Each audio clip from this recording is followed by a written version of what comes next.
Assalamu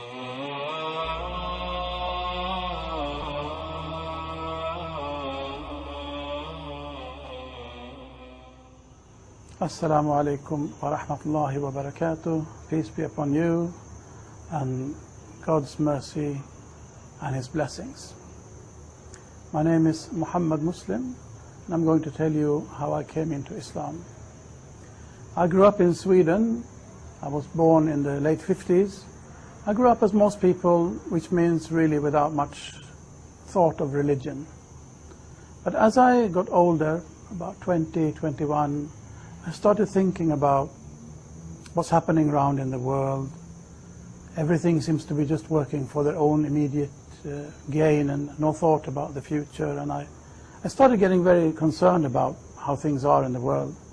And without really having been particularly interested in religion, or rather I used to say that I was actively disinterested in religion, I started pondering over what's the meaning of life, what happens after death, etc., all these big existential questions. I started wondering and pondering, and during this process, I suppose I became a bit aloof from my friends and the things that they like to do. And after a lot of thinking, I came to a few conclusions. One was that there has to be one truth. It cannot be, as some philosophers say, that what every person thinks, that's true for him or herself. There has to be one reality. What this reality is, I had no idea, but I knew that as much that there has to be one. Maybe no one in the whole world realizes it. Maybe some people realize and some don't. I certainly did not.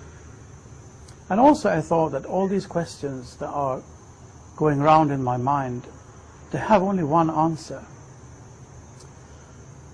And this one answer will be so simple that 1 and 1 makes 2. It has to be simpler than that.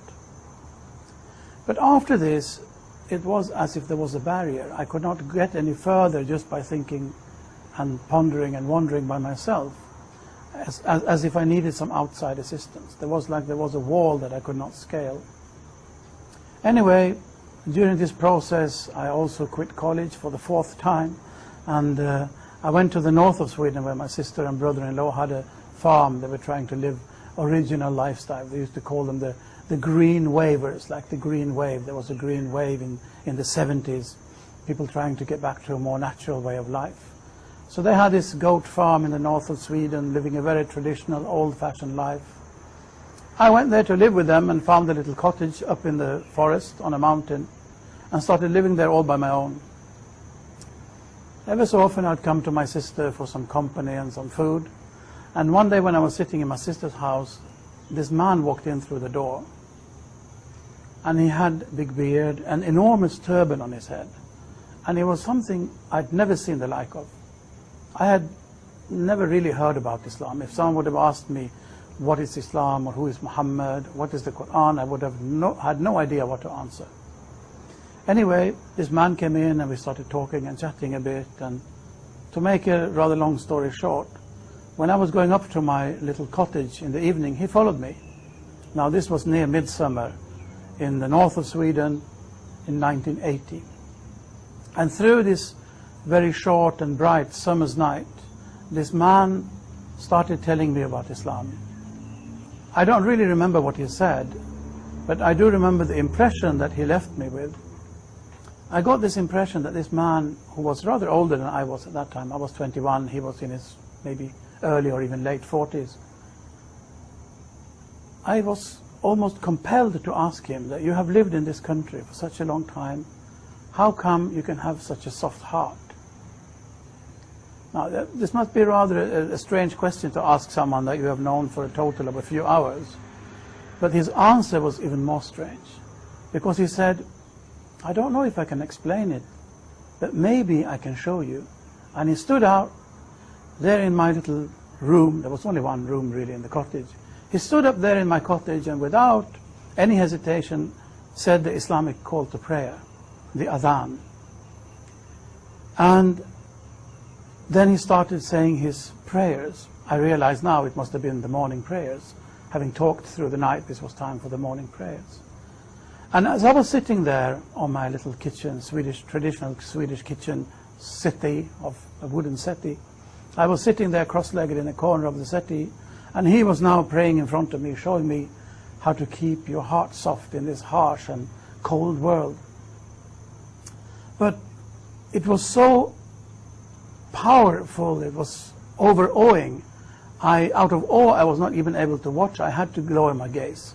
So I'm sitting there in the settee with my gaze lowered, and he is praying there in front of me.